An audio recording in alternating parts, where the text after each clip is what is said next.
Today, we're looking at a courtroom showdown involving 19-year-old Camden Jackson, who recently pled guilty to organized criminal activity, a serious second-degree felony. On the surface, there was a 7-year deferred probation deal on the table, giving him a chance to avoid prison. But things quickly got intense. The court revealed that Jackson hasn't exactly been on his best behavior. In fact, there were 8 full pages of incident reports detailing fights and disrespect toward jail staff. This wasn't just minor mischief. It showed a clear pattern of trouble. Judge West made it very clear. Any further misbehavior could completely void the plea deal. If that happens, Jackson could be looking at up to 20 years behind bars. That's a huge difference from probation, and it's all riding on whether he can follow the rules while in jail. The judge's warning was serious and direct. Show me you can do it. Every action in jail now matters. One slip, one fight, one act of disrespect, and the chance to stay out of prison disappears. This case is more than just a legal story. It's a cautionary tale. It shows how courts weigh behavior heavily, how past actions can catch up with you, and how your future can hinge on the choices you make today. Jackson now faces a tense countdown. Can he stay out of trouble and secure his probation, or will poor decisions land him in prison for years to come? Stay tuned, because this courtroom drama is far from over. You, Camden Jackson, and Mr. Harris, will your client waive the formal reading of the indictment? Yes, Your Honor. Give me just a second to get that.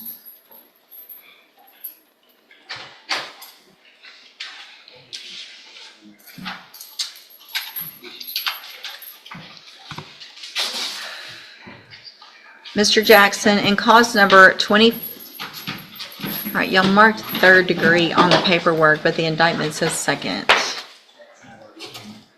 just want to make sure it's the mark correctly. I just looked at it sideways. Okay, so that should be second degree. Yes, Your Honor. If with everybody's permission, I'll make that change on the paperwork. Yes. Okay.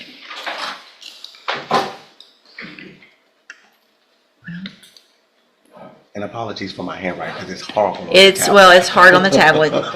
You're good. All right, so you're charged in cause number 25 DCCR 0114 with the second degree felony offense of engaging in organized criminal activity from January 10th of 2025. And how do you plead to that charge? Guilty. Are you pleading guilty freely and voluntarily? Yes, ma'am. And are you pleading guilty because you actually did what they charged you with? Yes, ma'am. I have here on the computer some documents that have your signature on them that the state has marked as exhibit number 1. Before you signed these, did you go over them with Mr. Harris? Yes, ma'am. Do you fully understand them? Yes, ma'am. And do you understand, if I follow the agreement that you've made with the district attorney, that you'll be waiving or giving up any right to appeal? Yes, ma'am. And it looks like the agreement that you've reached is for a 7-year deferred probation. There would be a $500 fine, and you would be required to follow all of the rules and conditions of probation, which could include me ordering you to some upfront treatment, or like ISF or something like that. And it looks like that's what the state's going to be requesting. Do you understand? And that decision's up to me when we come back for sentencing. Yes, ma'am. Do you also understand, excuse me, if you're not a U.S. citizen, that a plea of guilty or no contest may result in your deportation, exclusion from admission to the country, or denial of naturalization under federal law? State tenders number 1. No objection, Your Honor. It's admitted. Is there any evidence that Mr. Jackson's not competent? No, Your Honor. All right, Mr. Jackson, I'm going to find that you entered your plea of guilty freely and voluntarily. Find that you're mentally competent and you understand the nature and the consequences of your plea. Find sufficient evidence to find you guilty. However, I'm going to reset your case so that the probation department can do a pre-sentence report. That'll give me more information about you, your case, and then we'll come back later for sentencing. Before we go forward, can you look real quick jail incident reports and see if there's any on this one? And Judge, I was, if I may, going to address that between January and the end of February. So obviously we've had quite some time that either they have not gotten to my file or the court's file. There were at least 8 pages full of write-ups. I would ask the court. Mr. Jackson committed this offense 6 days after he turned 19. It's obviously very serious. He was with a co-defendant, Mr. Bushnell, who's already entered a plea involving firearms, etc. I would ask if the court would consider your usual admonishment of, if that behavior continues pending the PSI, that I reserve the right, as does the court, to just reject this offer and possibly send him to prison. Mr. Jackson, you're probably, I don't know if you're in the same dorm as some of the other ones that have been Yes. absolutely ridiculous acting up in the jail. So there's somebody, I think it was last week, that came in with a deal like this for a probation, and he didn't get it, and he's sitting back out at that jail. I do not have to accept this plea agreement. I'm going to read every single one of those jail incident reports. The disrespect that y'all are showing to the officers, I can assume what these are going to say, because y'all are all out there. It's the same group that's doing all the same thing, fighting, not following instructions, talking back, calling names. I'm going to read all of that. And let me tell you, if you have one between right now and your sentencing, I will not accept this plea agreement. I'm sick of it. The jail's sick of it. And I'm going to do whatever I can to make that place a better place for those people to go work who are out there just trying to do their job. Do you understand? One. We're not going to come in and say it was somebody else's fault. I only got one, or I got three, and that's not that bad. You can go out there and tell them, I want to get out and be on probation. I don't care what you guys want to do. I'm going to behave. If you have to sit on your bunk all day long and be quiet for the next 5 weeks, then that's what you do. Right? 5 weeks, rest of your life. What do you think? Show me you can do it, okay? All right, and go back with the bailiff. Thank you, Your Honor. Yes, sir. Today, we're diving into a tense and intense courtroom story surrounding 19-year-old Camden Jackson, a young man who recently pled guilty to organized criminal activity, a serious second-degree felony. At first glance, Jackson had a lifeline, a 7-year deferred probation deal. This was a chance to avoid prison, to take a path where he could rebuild his life. But the reality of his situation quickly became crystal clear. In the courtroom, nothing is guaranteed, and every choice, every action carries weight. The hearing revealed troubling details about Jackson's behavior in jail. The court had 8 pages of incident reports documenting repeated fights and acts of disrespect toward jail staff. This wasn't just minor trouble or a one-time mistake. This was a pattern, and the judge made it very clear that the system was watching. Jackson was no longer just answering for a past crime. He was being tested for the person he was becoming while awaiting sentencing. Judge West didn't hold back. She made a firm warning. If Jackson continued to misbehave, the plea deal could be completely voided, and he could face up to 20 years in prison. This was a stark contrast to the 7-year probation offer, a reminder that in the courtroom, behavior and accountability can be just as important as the charges themselves. Jackson's plea was straightforward. He admitted guilt, acknowledging the seriousness of a second-degree felony. But the plea alone was not enough. The court emphasized that his future depended on his ability to follow the rules and demonstrate maturity while in jail. Every altercation, every disrespectful action could undo the probation offer and dramatically alter his life. What makes this case particularly intense is the tension between opportunity and consequence.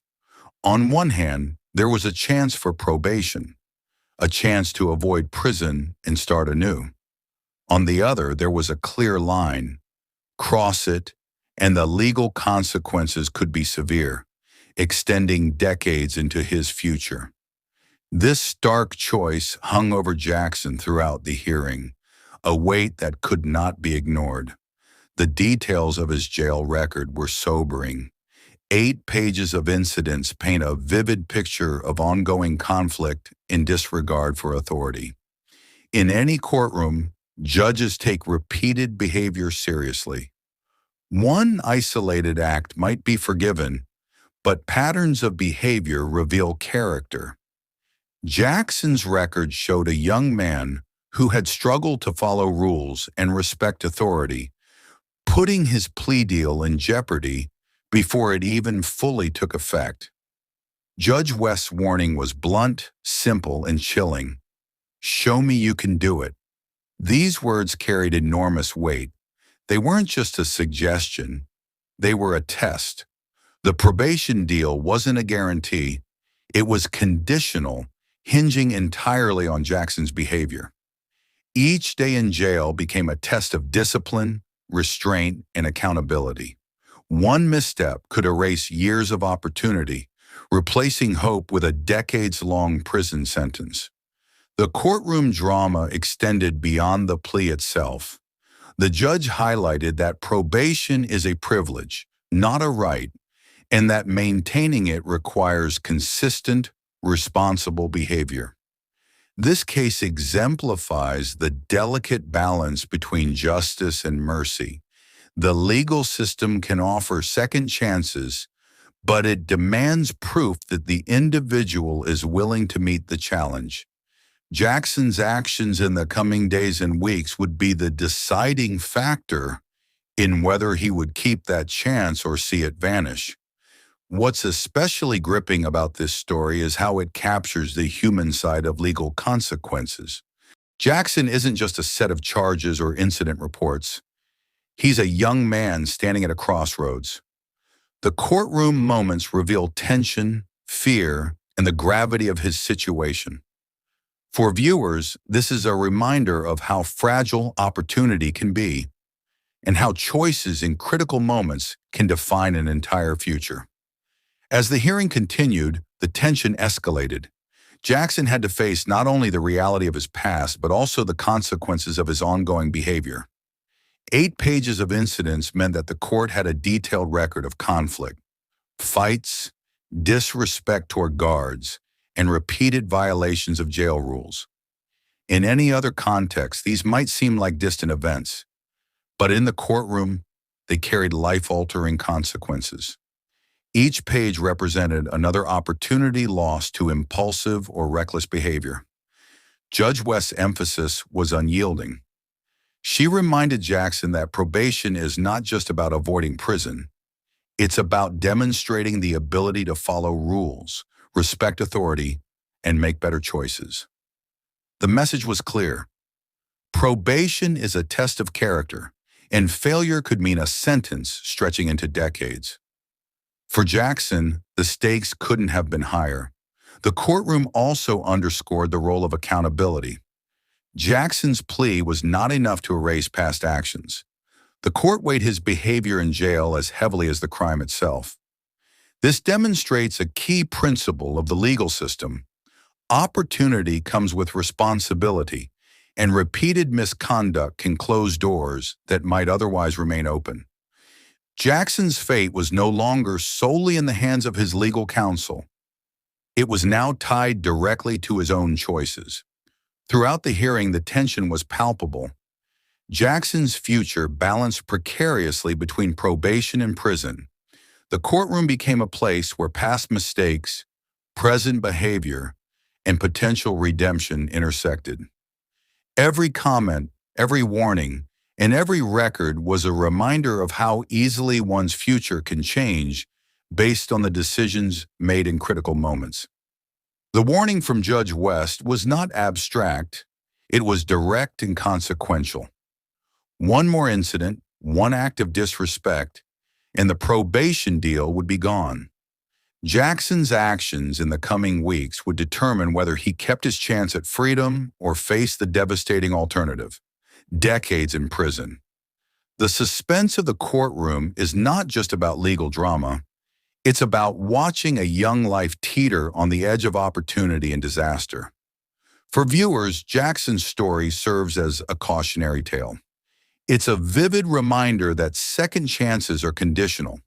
They are fragile, and maintaining them requires responsibility, restraint, and maturity. This is a story about how behavior defines consequences and how opportunity can vanish when rules are not respected. As the hearing concluded, the focus remained squarely on Jackson's next steps. The judge's final instructions were clear: follow the rules, demonstrate responsibility, and keep your probation. Failure to do so would result in the harshest of consequences, turning a 7-year deferred probation deal into a potential 20-year prison sentence. This courtroom drama is far from over. Jackson now faces a tense period where every action counts. Every choice, every interaction, and every moment in jail is a test. The stakes are enormous, the consequences severe, and the pressure undeniable. Will he rise to the challenge, or will history repeat itself, sending him down a path he cannot undo? For those watching, this story is gripping, real, and intense. A reminder of how quickly opportunity can be lost and how behavior can define a life. Camden Jackson's next moves will determine his future. And for anyone invested in justice, consequences, and redemption, this case is one to watch closely. The courtroom session serves as both a warning and a lesson. The legal system can offer second chances, but it demands accountability. It can provide a path forward, but only for those willing to earn it. Jackson's journey is a high-stakes test of character, discipline, and responsibility, one that will determine whether freedom remains possible or prison becomes inevitable. In the end, Jackson's story is not just about crime or punishment. It's about choices, consequences, and the fragile balance between opportunity and disaster. Every day in jail now matters. Every action is critical, and every moment could change the trajectory of his life forever.